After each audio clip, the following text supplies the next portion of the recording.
All right. Hey, everybody, it's time. It's Friday. It's time for another Friday question of the week. This week, when I come to you, we're doing pre-calculus. Yes, last week it was geometry. This week, though, it's pre-calculus because that's where I had the questions the most from.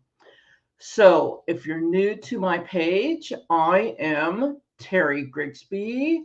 Let me show you that. I'm Terry Grigsby. I'm owner of Tag Tutoring. What does the tag stand for? Well, if you were ever one of my students, I would have told you talented and gifted. I don't know. No one's ever really accused me of that. Could be Terry Ann Grigsby, but in my case, I kind of called it for that, but also because I teach algebra and geometry and also pre-calculus and some college algebra too, and also some SAT math prep. So if you are ever interested in some one-on-one tutoring, DM me and I'm happy to help you. I still have some openings for the fall. But today, that's not what we're here for. We are here for pre-calculus. So in particular, well, before we get into the question of the week, I want to talk because I've had a bunch of pre-calculus kids this week. And in Oregon, we just started. Some people started last week. Most people started this week for school. But I tutor people from all across the country. How do I do it? Well, because I tutor online like I am right now. And I tutor kids from the East Coast, South, Midwest, all across the country. And some of my students have been going for quite a while now, for quite a few weeks. And the pre-calculus people in particular are the most panicked. They're like, Terry, I don't know. I don't know if I can do this. But chances are you can do it. And I only say that because I taught pre-calculus for about 30 years. I know you look at this face and you think, how could it be 30 years? Or you look at my face and you think, oh, I get how it could be 30 years. Whichever, I don't know. And I've gotten a lot of people through pre-calculus. And here's the thing about pre-calculus, and it freaks you out at first. I mean, they take all the math you've ever learned before and all your years of school, and they smish it all together into your brain, and they go, we're taking all of it, and now you have to give it all back to us. And we're not going to tell you when we need it, but when we need it, we need it. And it's just got to come out of your brain because we're trying to get you ready for calculus. Call this crazy, but that's why it's called pre-calculus, getting you ready for calculus. So we have to go over all the skills you've ever had before and make sure they're in there somewhere. And so that's the scary part because you think, oh boy, I don't know. Before, every time we had to learn something, we learned it for a few weeks and then we took a test on it. So I was prepared for it. But now I just have to bring it up at various times and I'm never sure when. Here's the thing. If you learned it before, even if you haven't been using it,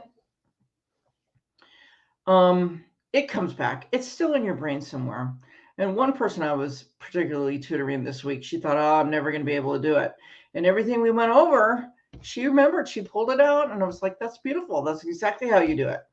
That's going to happen to you. So even if you're a little bit overwhelmed, just hang in there. Like, I guess what I would say is if you're that person that's overwhelmed right now, here's my suggestion. One is if you don't remember how to do something, like ask like right away.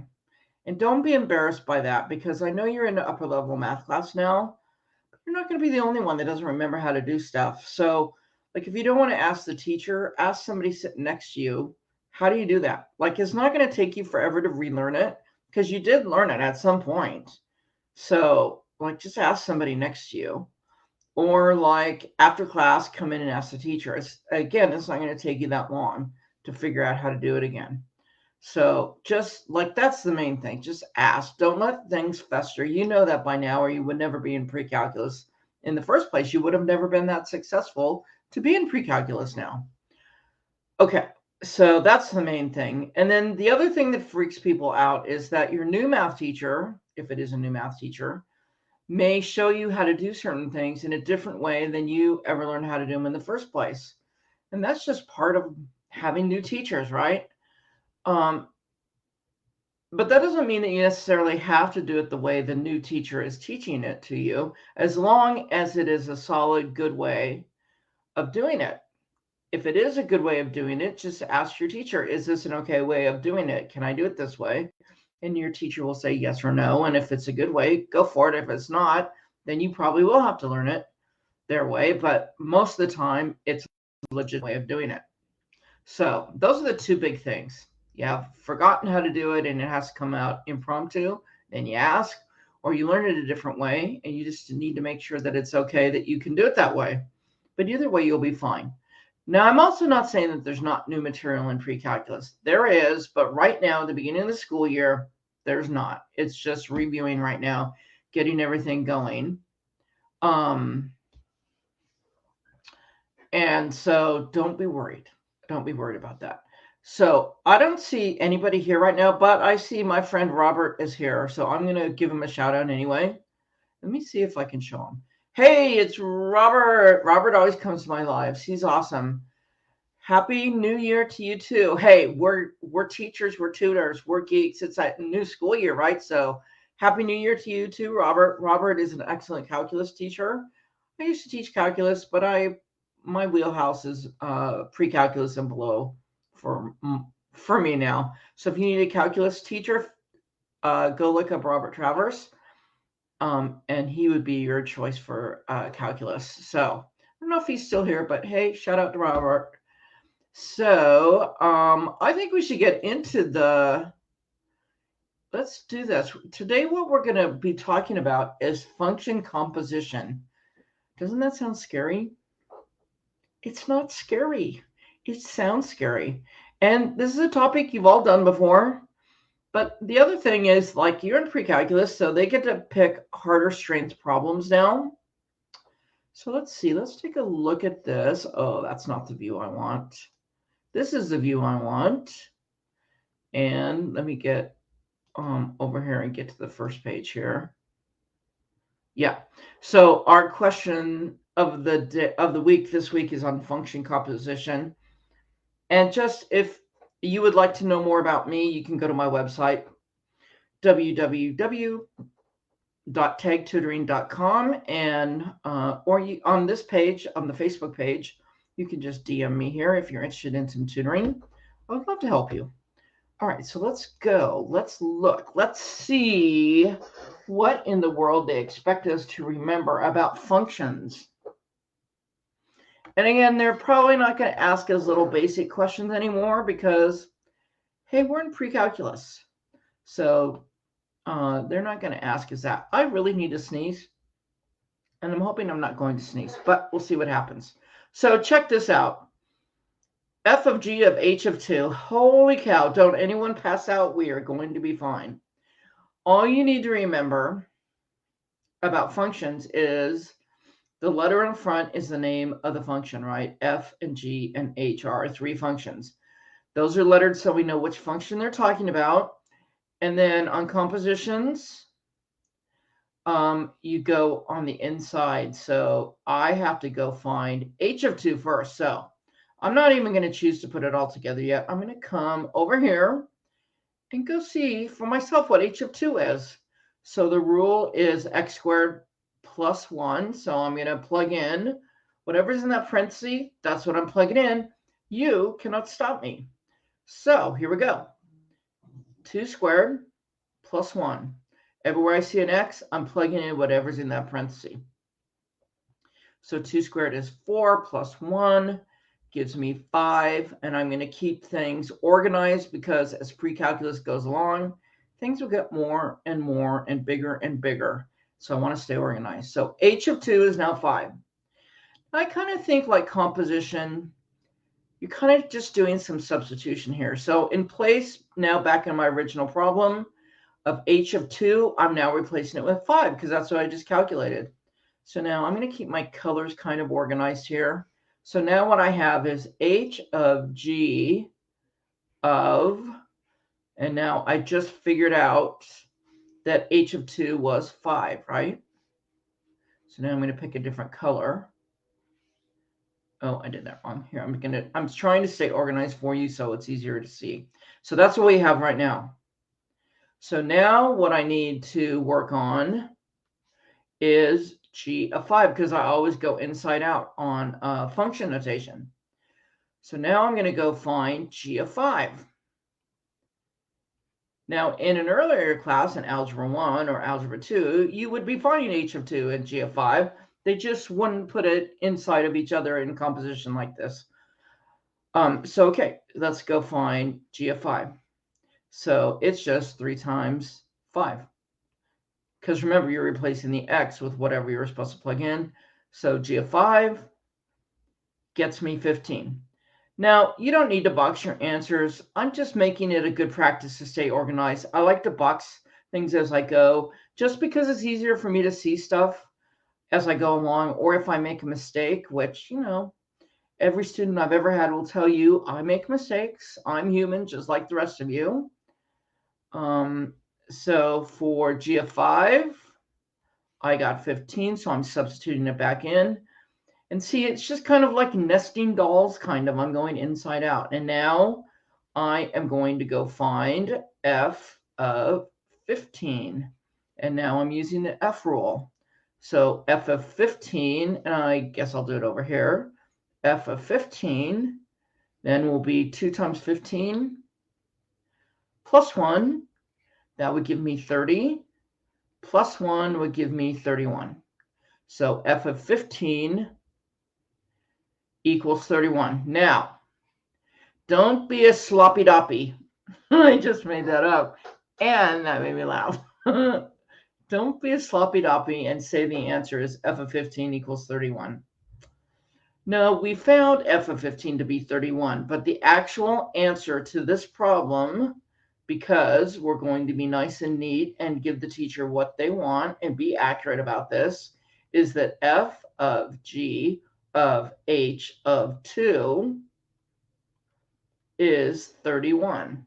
That's what we were asked to find, and that's what we were giving them the answer to.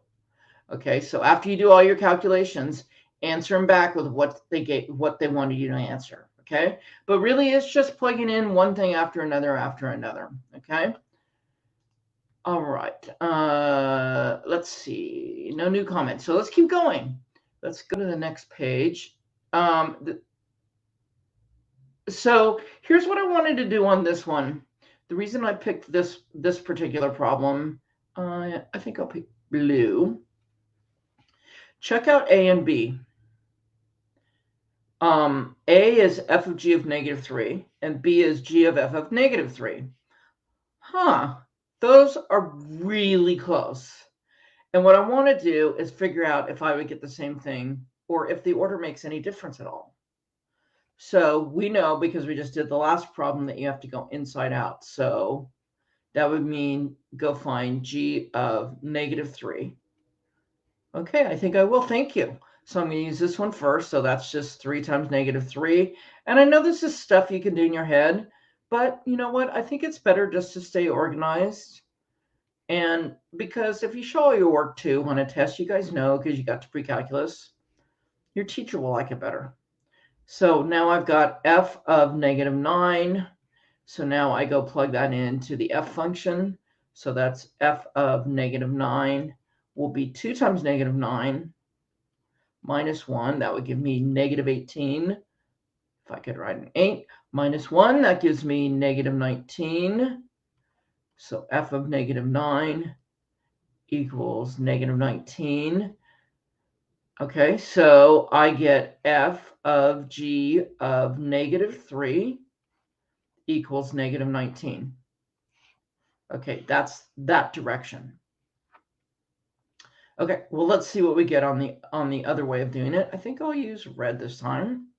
I don't know, I'm feeling patriotic. So this time I'm supposed to do f of negative 3 first. So here comes f of negative 3. So I'm going to get 2 times negative 3 minus 1. So that gives me negative 6 minus 1. That will give me negative 7. So clearly I didn't get a negative 7 over here doing it the blue way, right? So already I'm getting different numbers, but still, let's just see if it would give us something different. So now that's going to give me g of negative 7.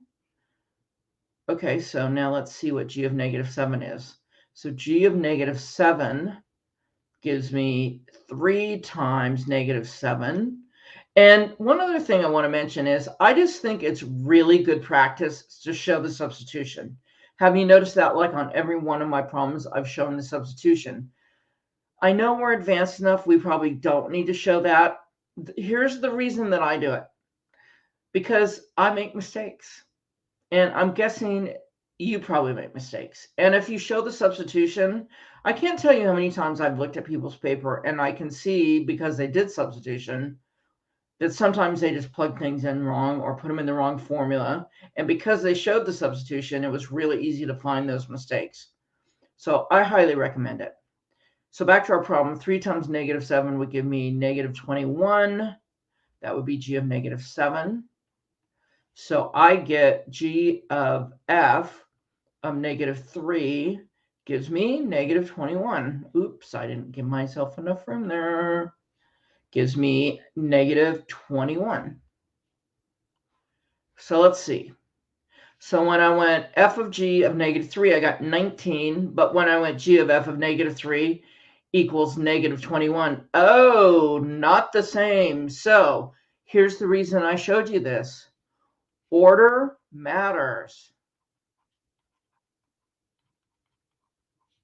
on composition.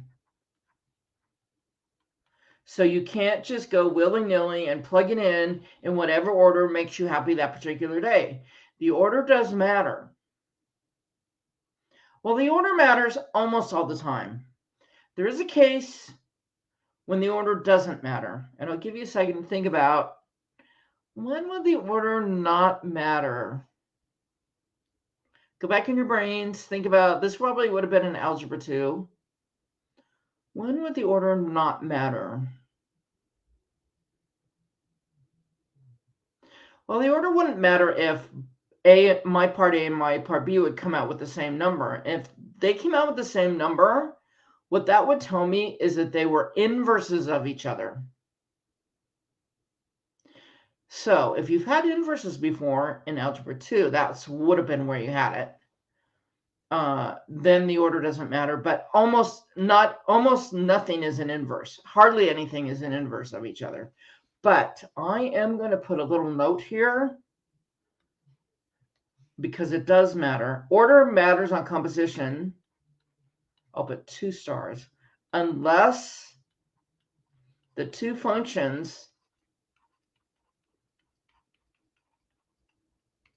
are inverses. And if you don't know what that means yet, that's probably okay, because I know your pre-cal teacher is going to talk to you up one side and down the other side of the board. So stay tuned. If they haven't talked about it yet, they will be talking to you about it. Don't you worry. But again, just plugging it in, seeing what happened both directions. So I'm just looking to see if there's any comments yet. None yet. If you're watching this on playback, still comment, because I always read your comments. If you ever have a question on a Friday question of the week, you know what? Just throw the question in there, even if it's not about pre-calculus. If it's about Algebra 1 or Algebra 2 or geometry, that you have a question from the week that you never really got a good answer on, I'm happy to address that question the next week. I do them every Friday at 1 p.m. Pacific Daylight Time, and I'd happy to do a little topic on your question. I would love to do that for you. Let's keep going. So we've tackled numbers, plugging in numbers.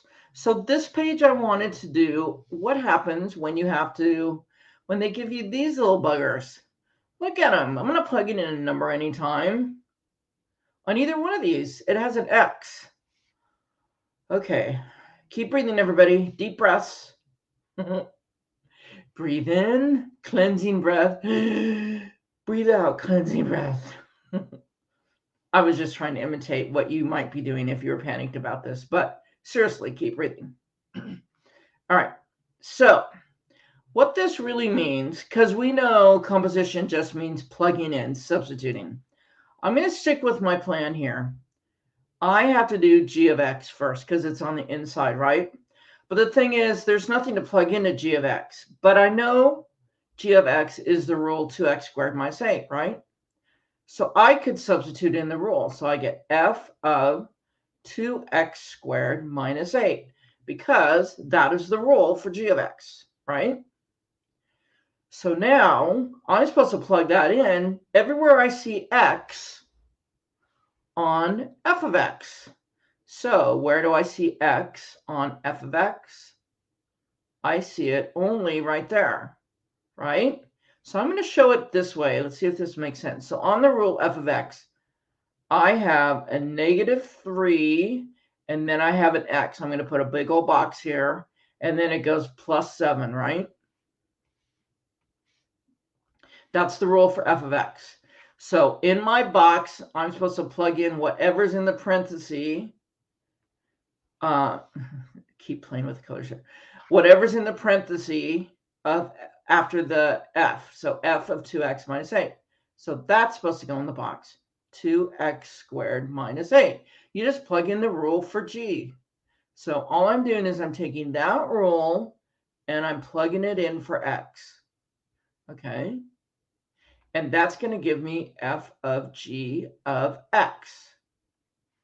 Okay, then your teacher's going to want you to simplify this. So when I plugged it in here, because it was -3 times x, what I really have is a parenthesis here.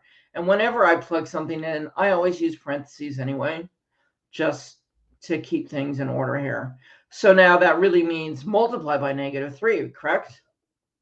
So I'm going to go, okay, -3 times 2x squared gives me -6x squared. I'm just being really careful here. -3 times -8, that would give me +24. And then I have that +7 on the end, right? So that's going to give me -6x squared. And then 24 and 7 should give me 31. And that's going to give me the f of g of x. And you're going, that's great. That sounds like a lot of fun, Terry. What did we just do? Well, what we just did is we found the general rule for the composition of f of g of x. What does that mean? That means that if I now asked you, let me use a different color again. If I asked you now to go find f of g of 1, let's say, you wouldn't need to plug it into g and then f. You could just plug it in the rule that we just found and go, oh, -6 times 1 squared plus 31, and then quickly get the answer. -6 times 1 plus 31. That would give me -6 plus 31, and that would give me 25, right? And quickly, I could get the answer. I wouldn't have to plug it into G and then plug it back into F, because we already did that when we did the general composition. Okay? And then let's go to the second one here. Well, again, you guys, hold on. Hold the press. I have a question. I used to do that when I'd teach. I'd raise my hand. I have a question, and the students would look at me like, Grigsby, you have lost your mind. But I didn't care. Here's my question.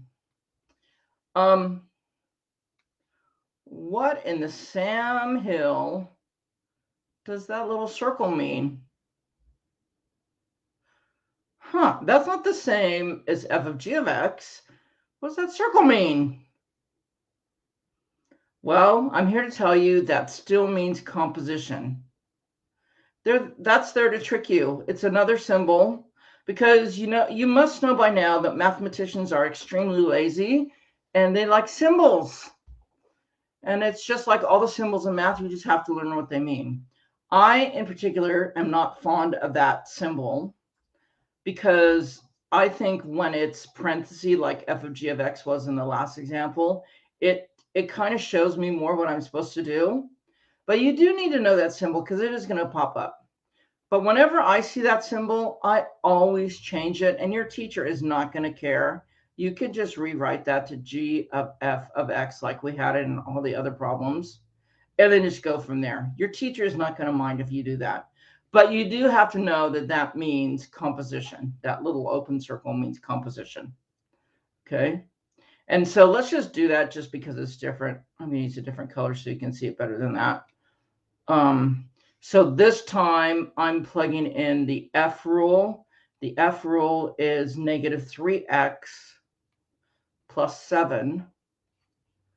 Okay, and this time I'm plugging it into the G rule. So G rule is 2 times something squared minus 8, right? You don't have to do the box. I'm just doing that to show you. Okay, so in that box, I have to put the F rule, which was negative 3x plus 7, right? Okay, so here we go. You can't stop me now. I'm going to do it. So now I get 2 parentheses, negative 3x plus 7, square it, minus 8. Now, do not be a cheese ball and try to multiply through by 2 before you square it, because that goes against the order of operations. Yes, it does, and you know it does, because exponents are always first. Multiplication is after exponents. Also, do not be a cheese ball and think when you do negative 3x plus 7 squared that you get 9x squared plus 49, because if I had $1 for every time a student of mine told me that was the answer, I would be so filthy rich. And I'm not filthy rich, but if I'd been able to collect on that, I would be. So I'm going to be careful again because I don't want to get this wrong. So I'm going to write it out, even though I'm in pre-calculus. You can't stop me. I'm going to write it out twice so I don't screw this up. You can laugh at me. I can hear you laughing. I don't care. I'm going to get it right. And then I'm just going to do my little FOIL thing. I'm going to keep the 2 outside where it belongs right now. I'm going to get 9x squared minus 21x minus 21x plus 49. And it still has a minus 8 out there. I'm just being careful. So I get 2 times 9x squared minus 42x plus 49 minus 8. See, because most people forget the minus 42x part. Now I'll distribute the 2, and I'm going to get 18x squared minus 84x plus 98 minus 8. And that's going to give me 18x squared minus 84x plus 90. And that is the rule for g of f of x. Isn't that pretty? Yeah, well, you're not going to get any more pretty answers in pre-calculus, I hate to tell you. This is a prime example of like show all your work, because there's like a million places to screw that up. And if you don't show your work, you're just going to end up having to start all over again from the beginning because you won't be able to find your mistake. Sometimes you may have to do it even if you show your work. You may just have to start from the beginning just to get it figured out. It's not necessarily hard work, this composition. You just have to stay organized, and that's like one of the major things of pre-calculus. But like even on this problem, you have to know about functions. You have to know how to do FOIL to multiply stuff out.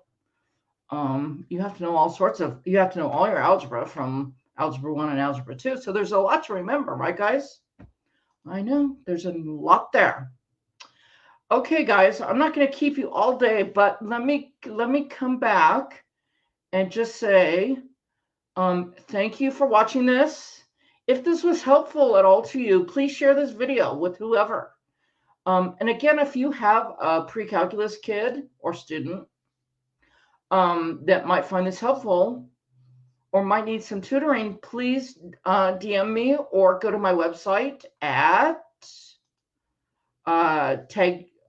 that's not my website, at tagtutoring.com, and look around, see all my stuff over there, and you can fill in a form out there over there and get hold of me, or you can join me every Friday at 1 p.m. Pacific Standard or Daylight Time on this, my Facebook page. I also have a YouTube page with my name, under my name, Terry Grigsby, and there's lots of content over there too.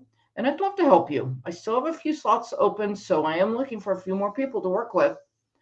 I will let you go for now. I hope you guys have a wonderful weekend, and I will see you here next Friday. And who knows? I don't know what the topic will be, what edition it will be. It's whatever the question comes up the most during the week from my kids that I'm tutoring. All right. Bye-bye, everybody.